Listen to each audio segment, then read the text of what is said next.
Warning: the following show contains intelligent thoughts, well-formulated ideas, and occasional pointless banter. Listener discretion is advised.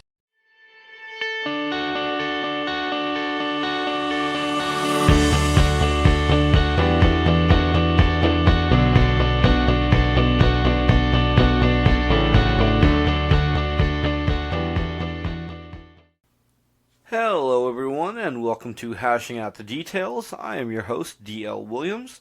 Today is March the 20th, 2022.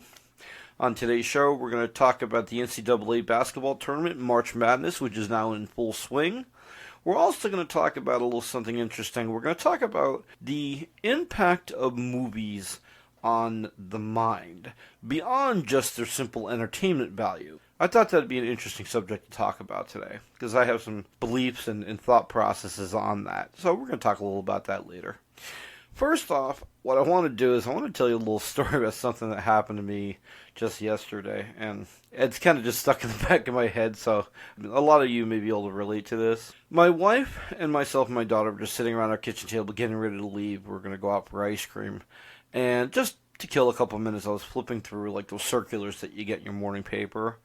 And one of them was for Ollie's, which is one of those big surplus stores where they just have some of everything. And in there was an ad for their big, this weekend was their big lawn and garden blowout sale. Everything was, 70% off or even more off their normal sale, which is quite discounted generally anyways. And I was excited by this.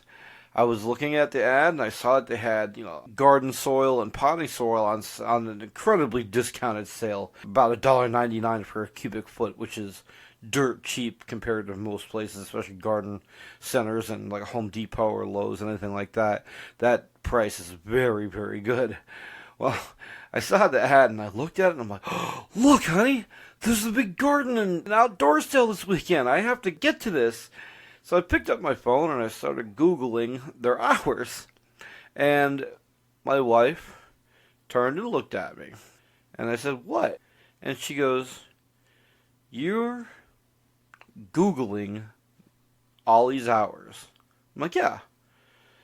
And she looked at me with a look that I've seen before a few times. Well, more than a few. It was a look that combines amusement, bewilderment, embarrassment, and disgust. And she hung her head in defeat, and she looked up at me with one corner of her mouth smirking. That was all, just one corner. And shook her head again and hung her head low. And I said, what? Without even looking up, she simply muttered. It was probably meant to be more to herself than to us, sitting in the room with her. But she muttered, they say you marry your father. And she just shook her head in quiet, contemplative defeat. And I said, what do you mean?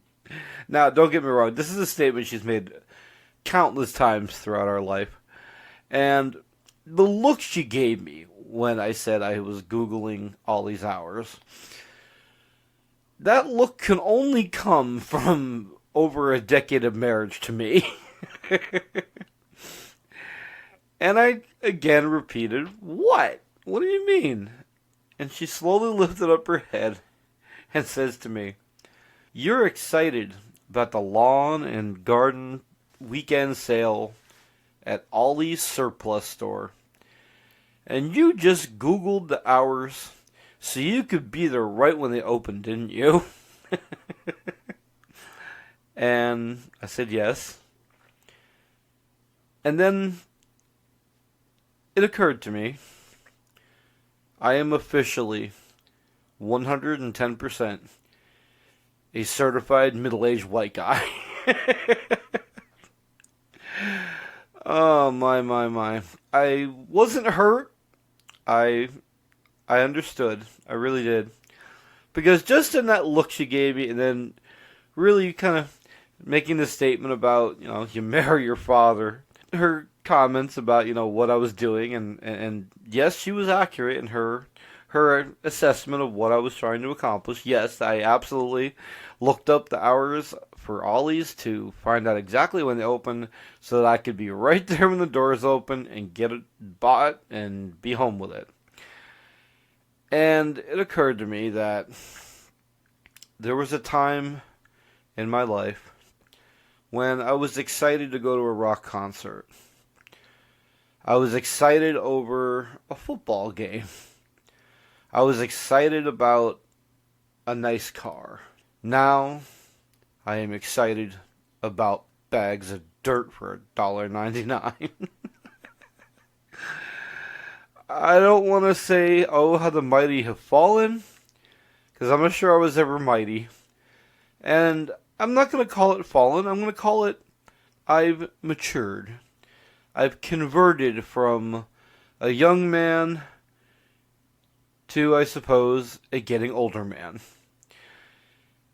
And I looked back at her, and the only thought that was in my mind after this back and forth was, yes, I'm excited about dirt.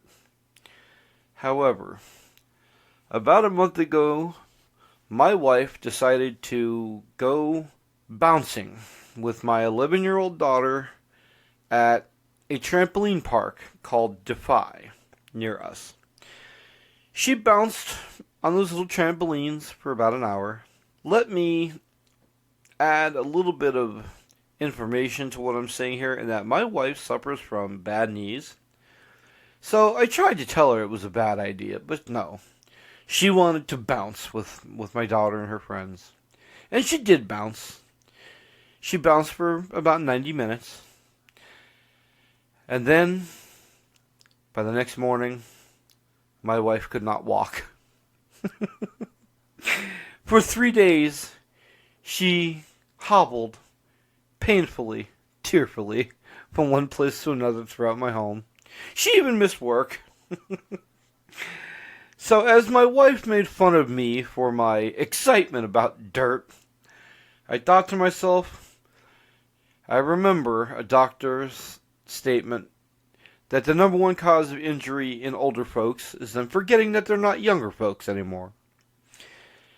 So, I reiterate, yes, I'm excited about dirt, but I never hurt myself on a trampoline because I thought I was 20 again. I'm just going to take a quick break here for a moment and catch my breath, and then we will get on to talking about March Madness, the NCAA tournament. Be back in just a sec. Okay, so the NCAA tournament got kicked off just a few days ago, and we have already gotten through the first round, reducing from, I believe it's 64 down to 32 teams. A lot of upsets in that first round. Big teams getting knocked down. We saw number 15 beat a number 2. We saw, I believe it was a 1 seed getting knocked out. Huge upsets. I was really quite surprised. My bracket went down in flames like the Hindenburg, folks. For anybody who knows anything about college basketball and wants to know how bad my bracket got busted, I had UConn in the Final Four. So that tells you something. Now, for those of you who are not into college basketball, and I'll tell you, I was not. I was not into college basketball really at all as a teenager. When most people start getting into this kind of thing, I really couldn't have cared less. I would do a bracket, and I had no idea who any of the teams were, who was good, who was bad, just for fun with my friends. I got into my 20s, and I would keep an eye on it and maybe watch the championship game at the end of the tournament. I did not get the excitement over the March Madness tournament at all. I just didn't. It was not until I reached my mid-30s, so probably we're talking almost, a little over 10 years ago. My early 30s, it was more like, that I actually started to follow college basketball with any measure of intent. Throughout my college basketball watching life, had a strange thing where I rooted for Princeton, of all teams. Ivy League Princeton, a mid-major. They are never going to contend for a national championship. The college doesn't care about winning sports championships. They're there to give you an actual education, unlike some major programs. So, I have followed Princeton intently for years now. with the advent of ESPN Plus, the streaming service, you can now watch the most obscure games on live. And that has been a game changer for me as far as watching college basketball. Because, I mean, I certainly enjoy sitting down and watching two, big major schools play that are, ranked teams. This is a whole new world for me. Being able to watch smaller teams play has given me a real insight into just how good some of these big programs are. Because they have the money to invest in the players and the program and even their equipment. The more money goes into a program, the better it's going to be. It's just that reality. So that's what brought me into actually caring about college basketball, was being able to watch every week smaller teams play, and then being able to watch the big teams play and realizing, okay, I get it now. This is really... And they'll say, fans in college basketball are great. It's actually a lot like the difference between college football and NFL. College football has a better environment. College basketball, better environment. It's raucous. The fans are into it. There is a loyalty there that you cannot match at the professional level, really, of any sport. You hear people cheering and yelling in a college game, their heart and soul is in it. If you are not into college sports, but you like professional, give college a try. The tournament's going on right now. Watch a game or two and listen to the difference in the heart and soul of the fan base for college sports. Change your entire perspective. Anyways, back to the tournament. I digress here just a little bit. I'm sorry. The tournament is, for college sports, much like the Super Bowl is in professional sports. It's the creme de la creme. And the interesting part is that the tournament in the last 20 years has really changed what its cultural and public perception. And here's what I mean by that. When I was in high school, freshman, sophomore, I remember the NCAA tournament was just a thing. People would do a bracket and this and that, and that was really about it. You'd send it into your local paper, and whoever won. But the marketing for the tournament has pushed it into rarefied space. I was reading the other day that there will be roughly $8 billion gambled on the NCAA tournament. That's a monster of an event. $8 billion being gambled on one particularly marketed college sporting event. The impact of the Final Four and championship game on the host city is in the hundreds and hundreds of millions of dollars. It's comparable to the Super Bowl. Actually above. Because most of the time they have these games in extraordinarily large stadiums they convert into use for basketball. And the people are there longer. I mean, because between the Final Four and the championship, you got 3, 4, 5 days people are there. Not to mention all the sites where the previous rounds are held. The economic boost given to those places is really impressive. So when you look at the NCAA tournament now, it's really not just about college basketball at all. It's a lot like the NFL. People who don't even watch football watch the Super Bowl. People who don't care about college basketball watch the tournament. It's become a cultural event now. I would not be surprised with the way marketing has gone for this event. I'm going to say by the year 2035, the NCAA tournament will be equal to the Super Bowl. At least the championship game, the Final Four and championship, might very well be on par with the Super Bowl as far as popularity and as far as its cultural impact. People now have Final Four parties. They have championship game parties on par with how people host the Super Bowl parties and that type of thing. I believe that the NCAA tournament is on its way to that. And, hey, whatever we can do to have happier people. There's just not enough things in the world that make people happy anymore. And if that's one thing that's going to get people talking to each other that ordinarily might not, hey, I got such and such picked in my bracket. Really, I have da-da-da. And that's who, you chit-chat about with somebody you don't even know. And you exchange ideas, and sometimes that conversation goes to other places, which is always a good thing. But in any case, the NCAA tournament, I fully believe, will be on par with the Super Bowl within about 10 to 15 years, would be my estimate. It's always possible it could happen a lot sooner, especially with the way things are going at the moment with the war in Ukraine, the economic problems, our gas prices through the roof, our grocery prices just skyrocketing. People are desperate for something to smile about. People are overrun with negative feelings. And I believe that events like March Madness create a stimulative event and reaction in the people who watch it. It's exciting. It's, it gives you something to blank your mind out to. It's pure escapism. For that 2 hours that basketball is bouncing around the court, nobody's worried about how high gas prices are. Nobody's worried about how am I going to afford to buy, get stuff for dinner this week. You're not, it's just a short time, a rest, a breather that really doesn't affect anybody. If your team loses and you weren't foolish enough to bet the farm on it, well, that's it. You lost. That's it. And you move on. It's things that aren't overly important that we can sink our mind into for a little while that give us rest. And I think we're an unrested society. I believe the NCAA tournament and a lot of other sporting events provide an escape for a lot of people that's not harmful to them.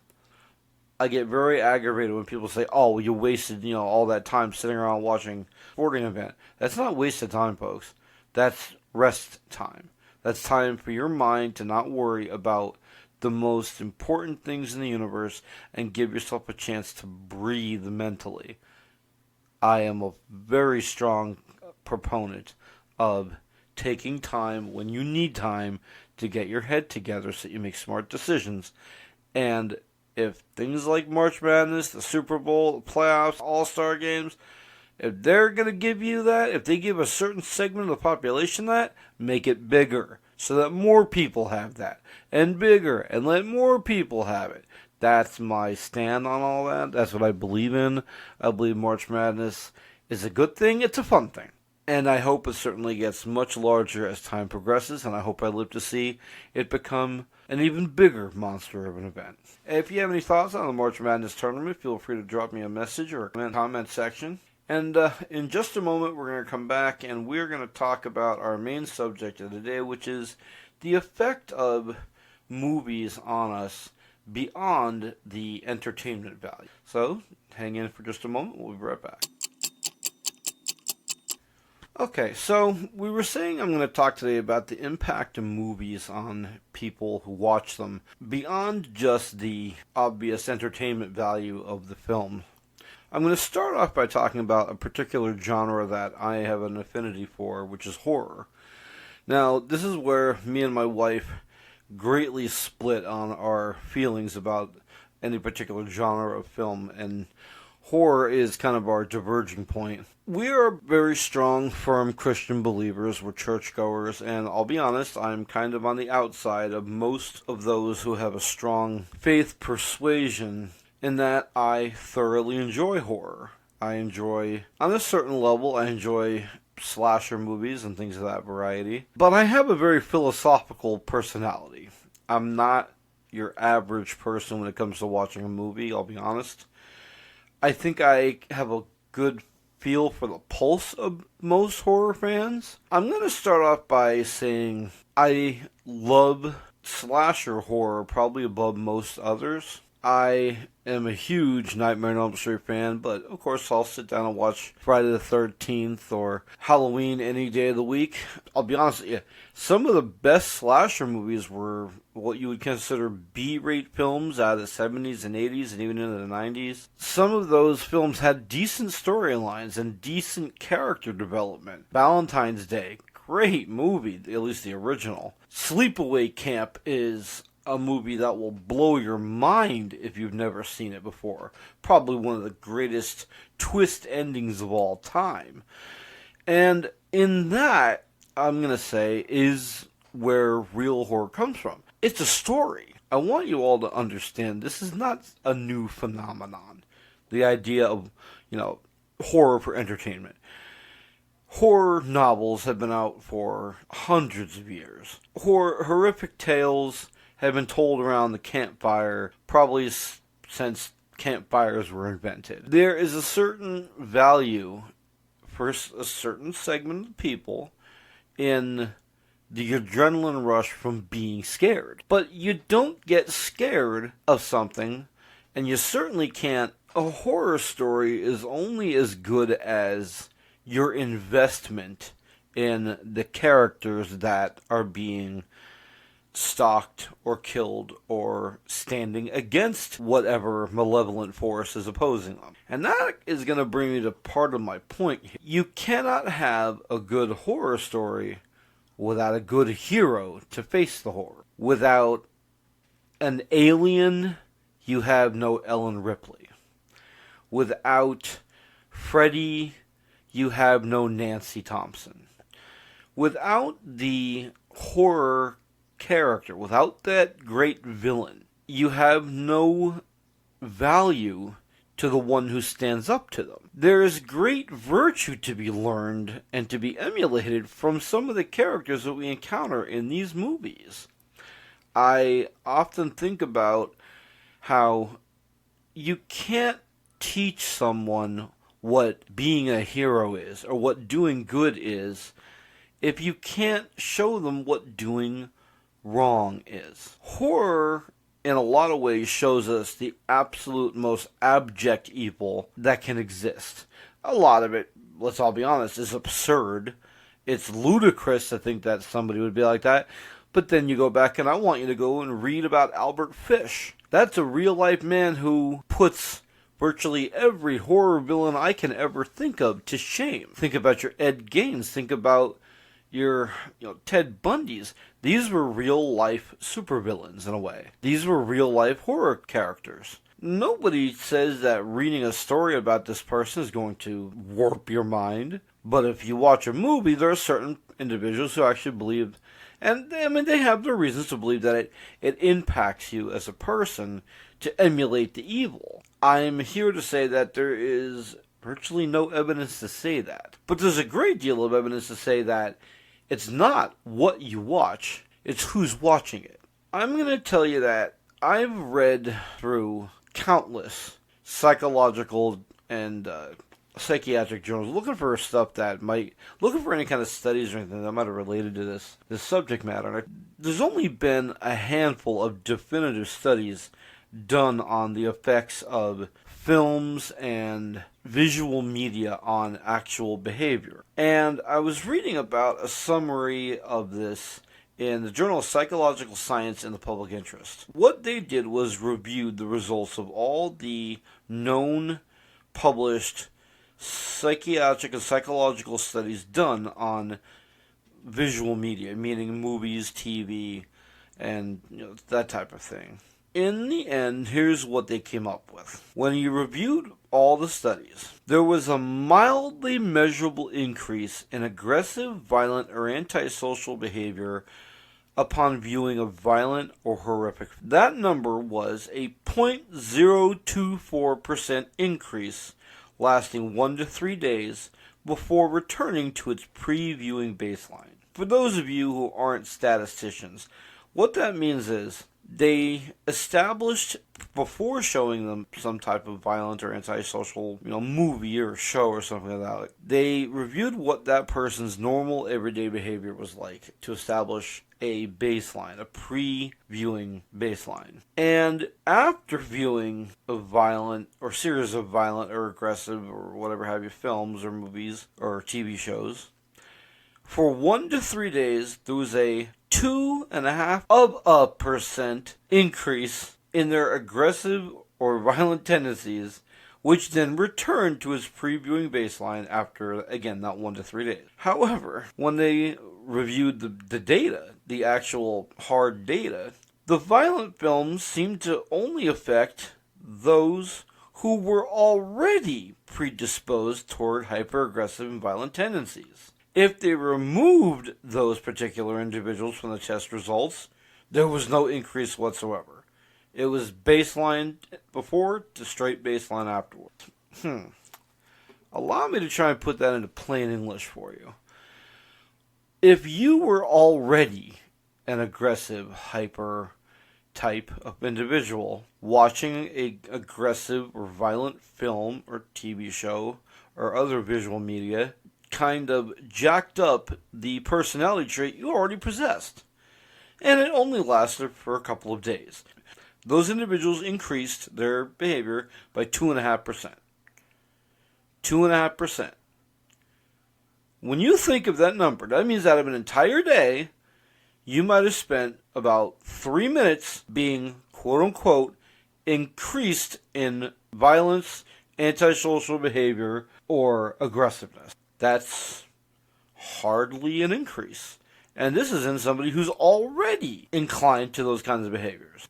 It would seem to me then that what you're watching, how it impacts you, is based far more on who you are as opposed to what it is you're watching. For a little bit of kind of context to this, I was reading through another study that was very similar to that, and it said that suicidal thoughts were found to be increased by 3% after watching films with sad ending. But it only increased in those individuals who already suffered from severe clinical depression and who had had previously suicidal thoughts. In other words, if you took a depressed, sad, mildly and occasionally suicidally inclined individual and showed them a movie with a sad ending, it increased their suicidal thoughts by 3%.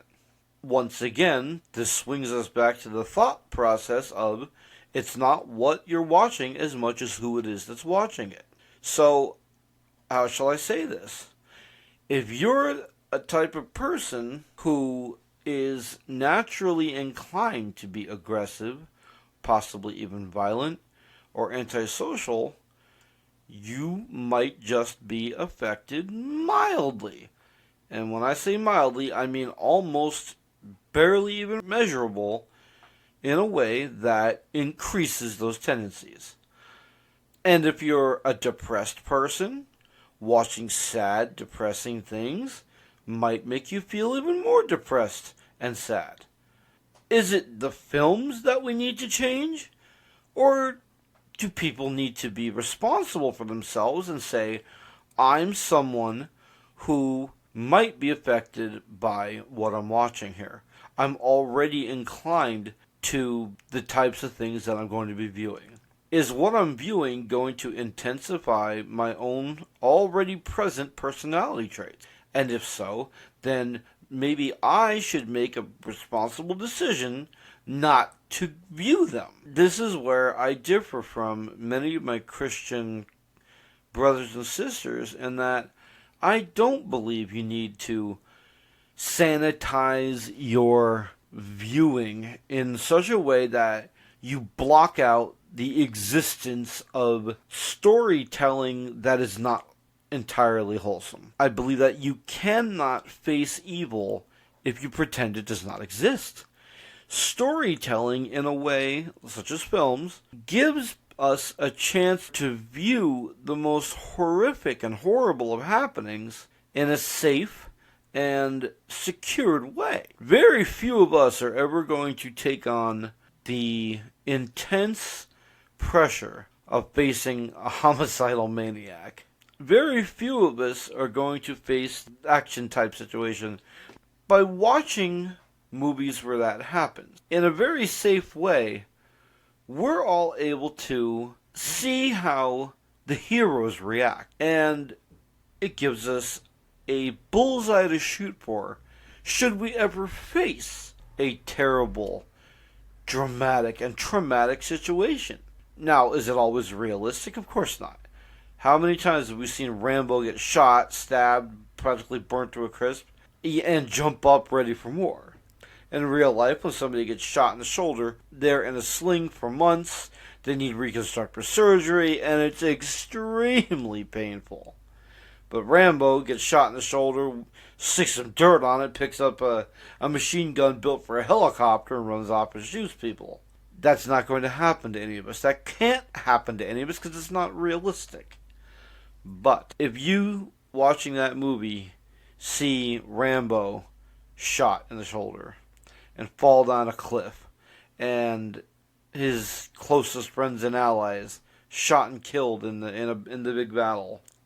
And we see Rambo climb back up, covered in blood and sweat, and keep on fighting. That is where we can learn about being a hero. It is no different in horror. When I watch a horror movie, as much as I admit, entertained by watching the murderer sneaking around, harming people and killing them, I'm also getting to see how the hero of the story is usually going from an ordinary, everyday, average person to one who fights and sweats and claws their way through incredibly dramatic circumstances to face off with the big bad guy at the end. That is a good thing.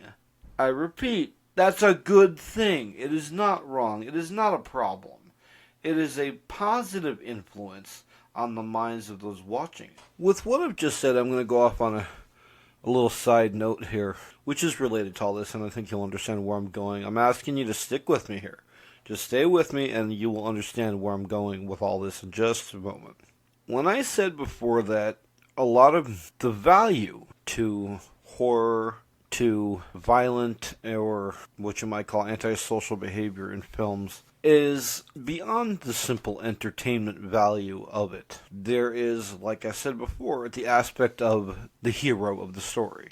The one who stands against the overwhelming opposition, be it a villain, be it some type of overarching negative force opposing them, whatever have you in the film, whatever challenge that may be. The aspect of the hero has to come up.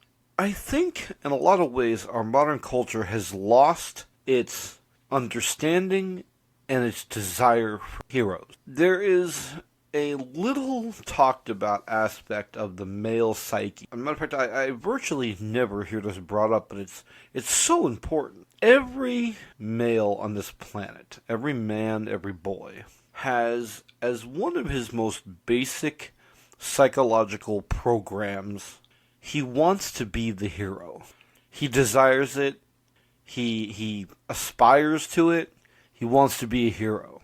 Now, I'm not saying females do not. It's simply not as psychologically important to them to be the hero of the story as it is to the large majority of the male population. It's programmed in there from birth. We live in a society which is essentially put out the notion that there's no more need for heroes. We need to have a dialogue. We need to have, everything's about the team. You know, there's no I in team. And I agree with that. In a team, yes. In a team, there's no place for above the team individualized success. However, every team needs a leader. Nobody would remember the 90s Bulls if it wasn't for Michael Jordan. Nobody would remember the 1980s 49ers without Joe Montana. Nobody would remember Audie Murphy if he had fought alongside 10 other guys. Nobody would remember Teddy Roosevelt if he didn't lead the Rough Riders. Nobody would remember Custer if he didn't lead The Last Stand. Nobody would remember the name of George Pickett if he didn't lead the charge. Without heroes to lead the team against overwhelming opposition, teams would fail. Without variance, teams would fail. Without that one person who's special. Sometimes it's more. Sometimes it's many more. But there have to be those who go above and beyond, that are the heroes of society to lead it. When young males go through their life without learning, usually from other men, how to be a hero the right way, they don't know what to do with that part of themselves. And so, without the knowledge of how to be a hero, they turn that energy to negative things. They turn it to power drinking. They turn it to womanizing. They turn it to all these things that we now call toxic masculinity.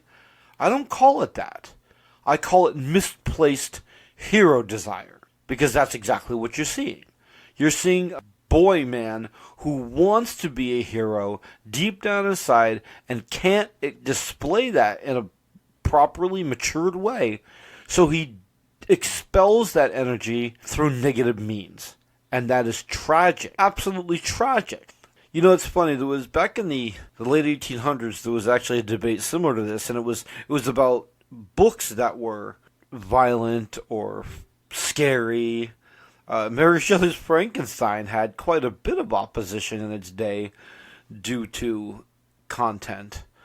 You see a lot of horrific stories that were opposed in the late 1800s because of their content, that it might warp the minds of people reading it. And C.S. Lewis wrote, "Let them read of the knights who slaughtered the dragons. Let them read of the villagers who burnt down the evil king's castle.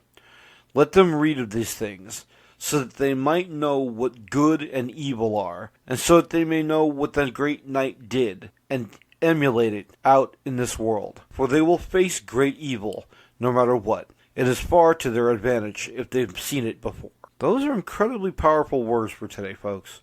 Look around you. We are experiencing great evil. There is terrible apathy, struggle, and violence in this world.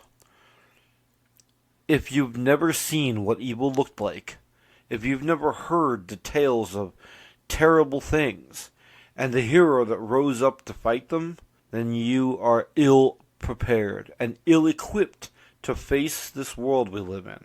Because it's big, it's bad, and it's dangerous. It is also beautiful and loving and nourishing.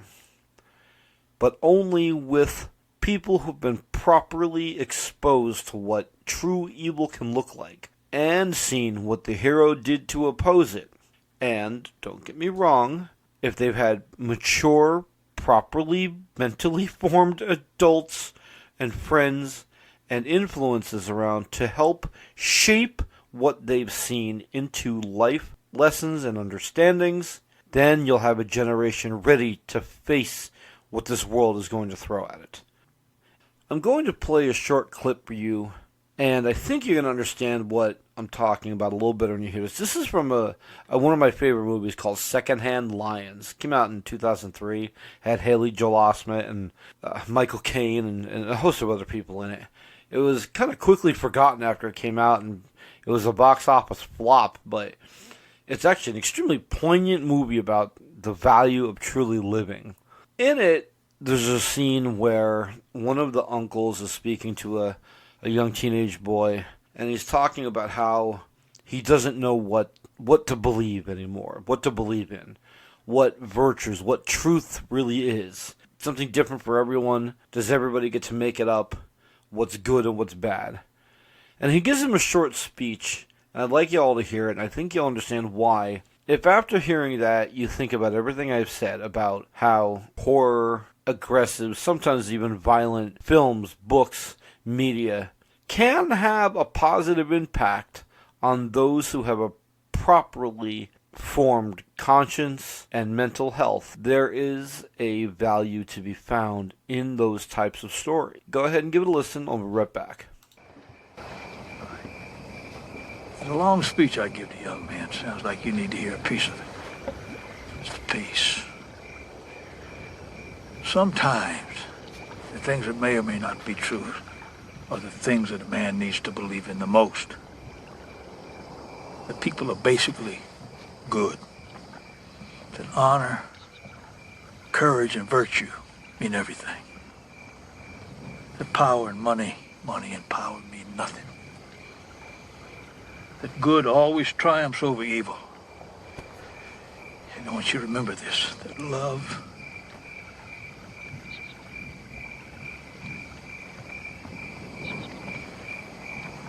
true love never dies. Remember that, boy. Remember that. Doesn't matter if it's true or not, you see. A man should believe in those things because those are the things worth believing in. Got that?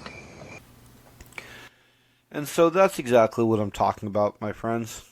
Virtues, the things that matter the most are worth believing in. They're worth fighting for. And if we try to pretend that those things that oppose virtue and good truths will never be able to face it down, will never defeat it, and will most certainly never grow to be the people that we are capable of being.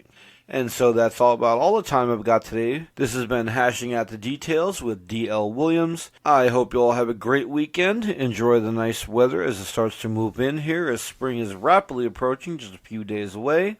And remember, my friends, it is a very big world out there. It's a whole lot better if you know all the details. Bye-bye.